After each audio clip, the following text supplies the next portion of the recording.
Bien-aimés dans le Seigneur, le bien que je veux, je ne le fais pas. Mais le mal que je ne veux pas, je le fais. C'est une sorte de résumé du message de Paul dans le texte que nous venons de lire. Car derrière ces paroles se cache une expérience douloureuse. Cette expérience, nous tous, nous sommes censés l'avoir déjà vécue. Qu'on soit chrétien ou qu'on soit tout simplement non chrétien. Cette expérience douloureuse, c'est de vouloir faire quelque chose de bien. Ou de vouloir faire quelque chose et on se rend compte que ce n'est pas suffisant.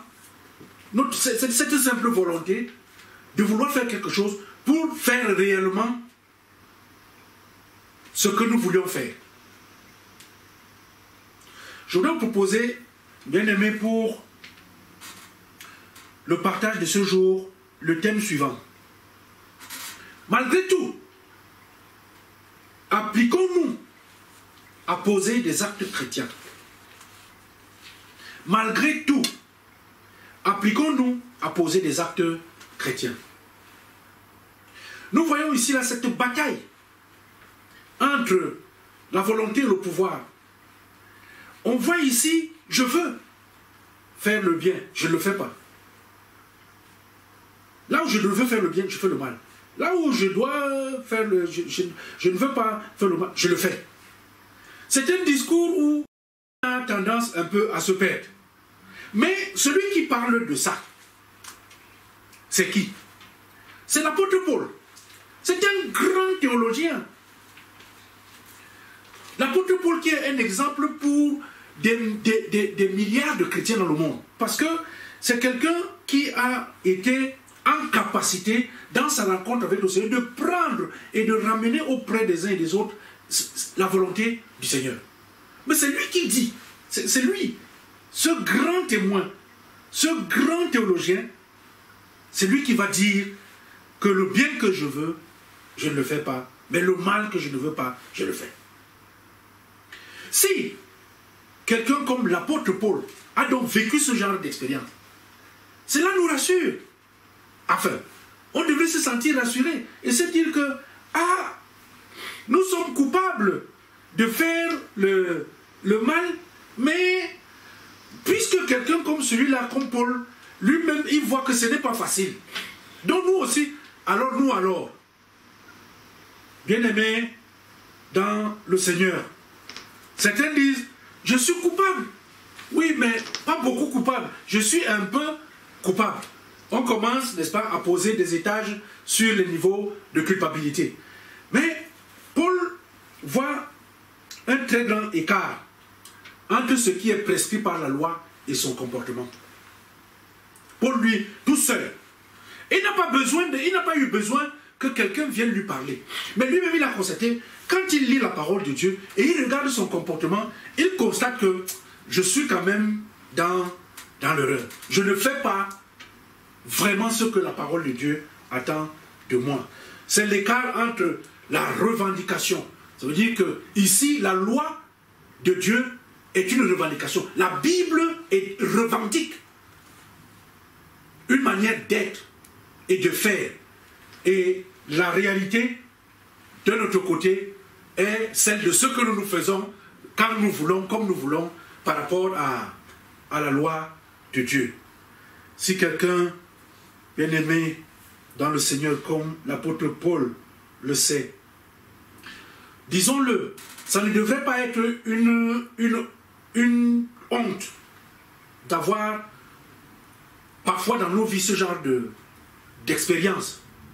Mais cela ne veut pas dire que nous devons nous installer dans le confort. Que oui, parce que c'est comme ça, faisons donc, je fais le mal. Bon, si j'ai fait le mal, non. Mais on doit quand même se dire qu'à partir du moment où une personne qui est vigilante, une personne qui a une telle stature spirituelle, comme l'apôtre Paul le dit, cela voudrait dire que, voilà, nous devons avoir moins honte.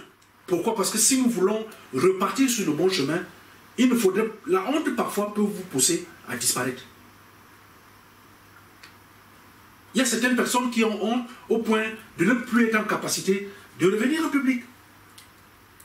Car je sais, il n'y a rien de bon en moi, c'est-à-dire dans ma chair. C'est l'apôtre Paul qui le dit. Mais quand il le dit, ça a posé un très grand malentendu, n'est-ce pas, sur le péché. Parce que beaucoup a été dit sur le péché. C'est pour ça que dès le jardin d'Éden, on oppose un conflit entre Adam et Ève et Dieu sur ce que Dieu a dit. Dieu a dit, là, sa loi dit, le fruit là, il ne faut pas le toucher. Mais quand la femme vient dire, oui, il a dit que ne touche pas, même manger, il faut manger, ainsi de suite. Il y a une déformation. Et puis, tout au long de l'histoire, le problème du jardin d'Éden est devenu un problème de sexualité. Certains critiquant que oui, ce sont les rapports sexuels que Dieu a condamnés à ce mal. Et pourtant, en même temps, Dieu sublime, n'est-ce pas, la vie de l'homme avec la femme. Dieu sublime la sexualité. Et quand on est dans les cantiques des cantiques, on voit comment l'amour est sublimé, comment l'amour est fait. Dans les Corinthiens, on voit que l'amour, c'est quelque chose qui est, n'est-ce pas, qui a sa place dans ce que Dieu demande à l'être humain. Mais, qu'est-ce que le péché alors? Parce que nous sommes sur le sujet où je ne fais pas le bien que je veux et le mal que je ne veux pas, je le fais. Qu'est-ce que le péché? Le péché, bien aimé dans le Seigneur, c'est faire ce que Dieu interdit. Et c'est de ne pas faire ce que Dieu demande. Tout simplement. C'est ça que nous avons appris dans nos catéchismes. Faire ce que Dieu interdit, c'est le péché. Ne pas faire ce que Dieu demande, c'est le péché. Ça fait donc ressortir ce que l'apôtre Paul décrit comme expérience humaine que nous connaissons tous. Ça veut dire, c'est la non-application par l'homme de ce qui est juste. Parce que ce qui est juste, c'est ce que Dieu prescrit. Ce que Dieu prescrit, c'est ça qui est juste. Donc, ne pas appliquer cela, c'est tomber dans le péché. Mais alors la question est de savoir, bien aimé dans le Seigneur, pourquoi ne faisons-nous pas ce qui est juste? Pourquoi ne faisons-nous pas ce que nous considérons... Bon, nous-mêmes, à un moment donné, on dit que voici ce qui est juste, c'est ça que je dois faire. Mais pourquoi ne le faisons-nous pas? La réponse qu'on peut avancer, et celle que moi je partage, est la suivante. Si nous ne parvenons pas à être justes dans ce que nous faisons, c'est parce que notre amour de Dieu en Jésus n'est pas un amour radical. C'est-à-dire que le lien d'amour que nous avons avec Jésus, c'est un lien qui est molle, c'est mou. C'est comme le chewing-gum, ça tire, aujourd'hui ça colle, ça repart. Quand il fait chaud, ou bien quand il fait froid, le chewing-gum durcit un peu. Quand il fait chaud, ça tire. Voilà, notre amour en Dieu à travers Jésus, c'est pas un amour radical. On n'est pas à fond, comme on dirait, à fond la caisse. Parce que il faut savoir que c'est cet amour radical de Dieu en Jésus qui rend tout différent. Ça veut dire que quand on est dans cet amour, les choses obligatoirement changent. C'est l'expérience de communion avec Jésus dans cet amour qui ouvre nos cœurs à Dieu, qui permet que nous soyons avec Dieu et qui nous permet aussi d'accepter les autres êtres humains. Trouver la paix parce que nous savons et parce que nous sentons que l'amour de Jésus-Christ est encore plus grand. C'est cet amour. Quand on parle de la grandeur de l'amour de Jésus, c'est pour nous dire que les ordures, parce qu'à l'intérieur de chacun d'entre nous, nous produisons des déchets, nous produisons des ordures. Mais l'amour de Jésus, lorsque nous parvenons à cet amour avec lui, c'est plus fort que les saletés qu'il y a en chacun d'entre nous. Et c'est un amour, bien aimé, dans le Seigneur. Si on veut le comprendre, allons un peu dans la Bible. Allons découvrir l'amour de Jésus dans la Bible. Pour voir jusqu'à quel niveau cet amour est puissant. Cet amour change. Regardons comment Jésus se déplaçait. Et il prêchait l'amour, n'est-ce pas, à chaque être humain qu'il rencontrait sur son chemin. Même ses ennemis faisaient l'objet de ses attentions. nous ne sommes pas très capables de faire comme ça aujourd'hui. Regardons comment Jésus a fait corps avec la souffrance des hommes qu'il a rencontrés. Les femmes, les enfants, les gens qui avaient des maladies, les muets, les lépreux, les paralysés. Jésus les a guéris. Aujourd'hui, certaines personnes peuvent, quand on peut te voir, tu es malade, quelqu'un passe, alors qu'il a quelque chose qui peut t'aider, il traverse. Ça veut dire que cette personne-là, elle a de l'amour, mais elle n'a pas l'amour total. Elle n'a pas l'amour radical. On ne peut pas aimer un être humain et être incapable d'aimer un autre être humain. Regardons comment Jésus a protégé les catégories les plus faibles. Moi, il y a un exemple qui m'a toujours frappé, c'est la femme adultère. Parce que sur la femme adultère, Jésus a fait quelque chose d'incroyable. Il écrit au sol. Pendant qu'on parle, on est en train d'accuser une personne. Jésus va dire que celui qui n'a jamais péché, lui jette la première pierre. Parce que là, du coup, l'amour de Jésus, parce qu'il aime, il aime aussi les gens qui se sont attaqués à cette femme adultère. Donc, son amour, en fait, Jésus cherche à provoquer en nous la compréhension de ce que nous devons faire de juste. Ce qui est juste à faire. Vis-à-vis de Dieu et vis-à-vis de notre prochain. Donc, regardons comment lui-même, Jésus, sur la croix, il se met à prier Dieu pour ses bourreaux. Père, pardonne-leur, car ils ne savent pas ce qu'ils font. Jésus va même aussi, et c'est très très intéressant, partager le pain et le vin avec ses disciples. Mais quand il le fait, il donne un enseignement nouveau sur la vie dans le royaume. Parce que lorsque nous célébrons la Sainte Seine ensemble, bien aimés dans le Seigneur, nous ne prenons pas, ce n'est pas des boissons magiques, hein? Ce n'est pas des nourritures, ce n'est pas des choses magiques que l'on prend. C'est-à-dire que ce qu'on a bu ou ce qu'on a mangé, ça élimine du coup le péché biologique que nous avons en nous. Non, ce n'est pas ça. Ce n'est pas ça. Lorsque nous prenons le pain et le vin, c'est l'amour de Jésus que nous prenons avec nous. Nous prenons le Seigneur, nous prenons son message. J'insiste là-dessus. Nous prenons le Seigneur et nous prenons aussi son message. Ça veut dire qu'on ne peut pas prendre le Seigneur et laisser son message, ou prendre le message du Seigneur et laisser le Seigneur. On le prend et on prend son message. Pourquoi? C'est ça qui permet que nos péchés soient pardonnés.